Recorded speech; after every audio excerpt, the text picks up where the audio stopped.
Bonjour, ici Bruno d'Investimo Club, la plateforme pour apprendre à devenir un immopreneur. Aujourd'hui, on va voir l'étude de cas d'Aurélien qui cherche à investir dans un immeuble de 7 appartements en Bourgogne. Et on va voir quel est le meilleur régime fiscal à choisir par rapport à ce cas. C'est parti!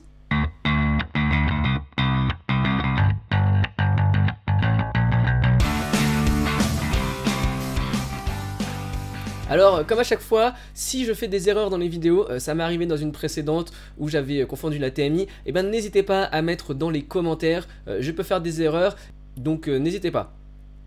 Avant de commencer, eh bien aussi, je vous invite à vous abonner à la chaîne, c'est très simple, il suffit de cliquer sur le logo, c'est gratuit, ça ne mange pas de pain, ça prend une seconde, et puis comme ça vous recevrez les autres analyses de la chaîne vidéo YouTube.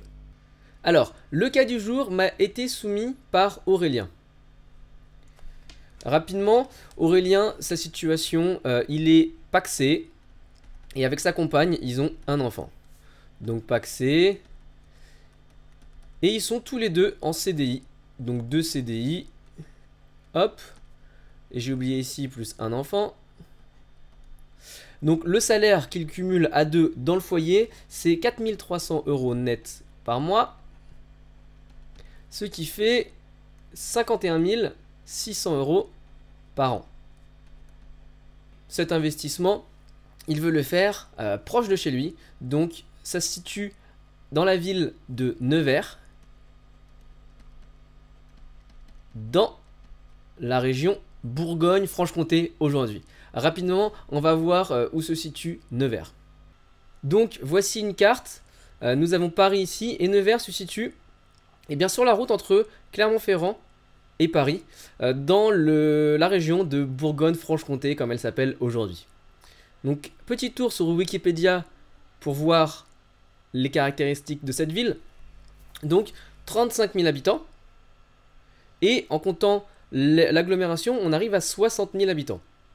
Donc c'est un pôle local dans la région qui est toujours une bonne chose puisque ça veut dire que ça va attirer et faire rayonner bien une population, une demande locative du bassin de cette région. Alors voyons un petit peu la démographie de cette ville. Hop, population et société. On voit que la population est en chute depuis les années 1970, donc elle a perdu presque 10 000 habitants, c'est-à-dire un quart de sa population en 50 ans. Donc c'est pas forcément un bon signe, mais comme je viens de le dire, si c'est un pôle local, eh bien ça peut garder quand même son attrait pendant quelques temps. Et en tout cas, vous qui allez faire un investissement dans une ville de cette taille, si vous devez trouver 1, 2 ou même ici dans ce cas là 7 locataires pour une ville qui fait 30 000 habitants et une agglomération qui fait 60 000, je pense que c'est quand même largement trouvable. En plus, on voit qu'il y a dans cette ville quelques écoles, donc un institut supérieur, une école d'art appliqué, donc ça peut attirer des étudiants aussi, qui peut être une bonne population, notamment pour le projet qu'a Aurélien avec son immeuble et ses petites surfaces dedans. Donc voilà, nous avons fait un peu le tour de cette ville. Il y a du potentiel si on fait quelque chose de propre et de neuf. Donc revenons à notre cas et aux détails. Donc c'est un immeuble qui fait 185 mètres carrés. Et en fait, il est divisé en 7 appartements. Il y a 2 T2 et 5 T1. Donc on voit des petites surfaces dans un grand immeuble. Le prix de ce bien est de 120 000 €. Et pour Aurélien, l'objectif est de tout refaire à l'intérieur. Donc de mettre vraiment au goût du jour. Donc il n'y a pas de grosses œuvres à faire. C'est vraiment de enlever tout ce qui est cuisine, salle de bain, mettre du placo, refaire les sols et puis au final faire la touche de peinture et de finition qui va bien pour avoir quelque chose au goût du jour. Et pour réaliser cela dans cet immeuble, dans les 7 appartements, Aurélien a estimé un budget de 50 000 €. Donc moi quand j'ai entendu ça je me suis dit c'est quand même pas beaucoup pour 185 mètres carrés refaire tout. Mais en fait c'est parce que Aurélien va faire la moitié de ses travaux. Donc effectivement si on considère cela, je pense que une enveloppe de 50 000 euros est réalisable pour remettre au goût du jour cet appartement. Donc, une fois rénové, les loyers estimés sont de 2400 euros. Donc 2400 euros de loyer hors charge, et les charges, il les a fixées à 140 euros en tout, donc 20 euros par appartement environ. Hop. En termes de charges supplémentaires qu'il va devoir supporter, donc il y a la taxe foncière. Taxe foncière, il m'a dit 2100 euros. Il n'y a pas de copro. Et la PNO, il a estimé à 420 euros. Donc par an. Hein. Taxe foncière, c'est par an aussi. Alors que les chiffres ici loyer, c'est par mois.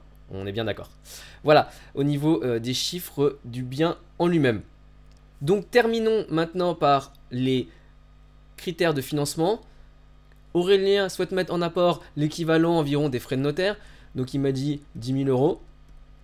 Et pour le prêt, sur 20 ans, à un taux de 1,70 plus 0,3% d'assurance.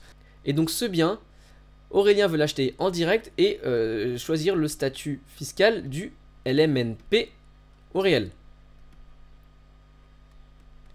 Voilà, avec toutes ces informations, on va pouvoir faire tourner la simulation sur le logiciel rendementlocatif.com. Nous voici sur l'interface du logiciel. D'ailleurs, si vous voulez accéder directement à ce logiciel, dans les notes de la vidéo, il y a un lien direct et je vous recommande vraiment d'utiliser ce logiciel qui est très complet. Prix du bien, on vérifie juste 120 000, travaux 50, les loyers 2400, avec les charges 140, taxe foncière 2000, hop, on a dit 2100, donc on va changer. Charge de copro 0, LMNP au réel. Ah oui, il m'a dit aussi qu'il allait meubler cet immeuble et les différents appartements pour un budget voisinant les 12 000 euros. Donc ici, on met le prix du mobilier, 12 000 euros. Les revenus du couple, 51 000. Et ils sont 2 plus un enfant, on est donc à 2,5 par fiscal. Au niveau de l'emprunt bancaire, on voit que les frais de notaire estimés sont à peu près de 9 700 euros. Donc c'est ce qu'il m'a dit, il veut mettre environ 10 000 euros. Le prêt à 20 ans, 1,7 plus 0,3. Et en termes de gestion, c'est lui qui va le gérer en direct, donc pas de frais d'agence. Également, le bien est acheté à un autre particulier, donc pas de frais d'agence à l'achat. On rajoute juste ici la PNO de 420. Et on peut lancer la simulation. Donc nous voici sur le résultat de la simulation rendement locatif. Et qu'est-ce qu'on voit? Premièrement, le cash flow est de 1200 euros. Alors, c'est un gros cash flow, donc pour un rendement net de 10%. On va regarder un petit peu plus en détail ce cash flow. Donc on voit ici que c'est 894 euros d'emprunt sur 2400 euros de loyer. Puis ensuite, on a des charges et des impôts, ce qui nous fait un cash flow de 1204 euros en année 2. Donc voyons sur la durée comment ça se comporte. Et là, eh bien, on voit quelque chose d'un peu surprenant. Le cash flow, c'est la ligne rouge. On voit que, en fait, le cash flow, 1200 euros, c'est juste en année 1. Et que on est plutôt autour de 700 euros en mode croisière jusqu'à la 15e année. Et puis après, ça diminue un peu, 400 euros jusqu'à l'année 20, la fin du prêt. Donc, on va plutôt considérer que le cash flow ici est autour de 700 euros.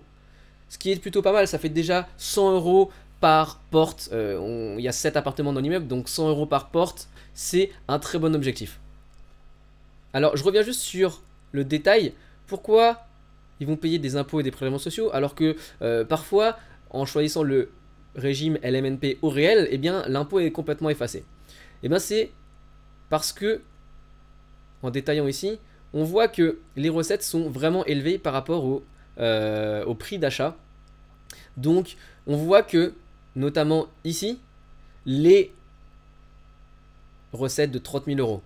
Ensuite on soustrait les intérêts d'emprunt, 3 000 euros. On soustrait les charges, 3 500, et on soustrait l'amortissement du bien, 7 000 euros. Il nous reste quand même 16 500 euros de bénéfices. Et ces 16 500 euros, eh bien, vont être taxés à la tranche marginale d'imposition de ce couple, qui et dans les qui doit être la tranche de 30%, si je ne fais pas d'erreur. Donc voilà, on va quand même avoir un impôt équivalent à 7 000 € sur cet investissement, malgré le fait qu'on soit en LMNP au réel. C'est juste pour vous dire que le LMNP au réel n'annule pas toujours l'imposition. Et d'autant plus si c'est un super investissement, eh bien vous aurez forcément beaucoup d'entrées et donc vous aurez toujours un petit peu de bénéfices sur lesquels il faudra payer des impôts. Donc, on a avec cette simulation déjà un bon investissement en LMNP au réel avec, on a dit, 750 € de cash flow positif par an. Par mois, pardon. Donc on pourrait se dire, ok, Aurélien, tu peux aller vers ce bien-là. Si tu sens que tu vas maîtriser les travaux et comme tu dis, tu vas faire la moitié, alors cet investissement semble très bien. Il y a juste une petite chose que je voudrais dire avant de finir. En fait, j'ai remarqué, comme on l'a vu, que l'ensemble des charges d'emprunt, donc les intérêts d'emprunt, plus les charges, plus l'amortissement du bien, était inférieur à 50% des recettes. Et donc dans ce cas-là, eh bien, ce qui pourrait être intéressant de simuler, c'est de voir comment on s'en sort avec du LMNP au micro-BIC. Alors le micro-BIC, je vous rappelle, c'est juste un autre moyen plus facile de déclarer le LMNP et c'est plafonné à un taux de recette maximum. Donc il faut que l'investissement total que vous générez, donc au cours de un ou plusieurs biens, la totalité ne dépasse pas 32 900 €. Donc ici, on est bien, on a vu autour de 30 000 €, on est bien en dessous du seuil. Donc là, juste Aurélien, pour toi, c'est si tu n'as pas omis de me dire que tu avais d'autres investissements en LMNP par hasard, si on est dans une première acquisition, 30 000 € de recettes, on peut choisir le micro-BIC. Et le micro-BIC, qu'est-ce que ça fait? Eh bien, sur la fiche d'impôt, on prend les recettes et on abat 50% de ces recettes et ça nous donne le total imposable. Donc là, on est au niveau de 30 000, donc si on abat 50%, eh bien on arrive à 15 000 € à déclarer, sur lesquels vous êtes imposé, versus un peu plus de 16 000 ici. Donc logiquement, on devrait avoir une imposition moindre. On va tester cette hypothèse dans le simulateur. Donc là, je reprends le cas et je mets donc en LMNP micro-BIC. On voit ici que les meubles, le mobilier n'est plus possible à ajouter. Donc, effectivement, parce que le mobilier c'est amorti et là, on va pas amortir, on va faire un abattement automatique de 50%.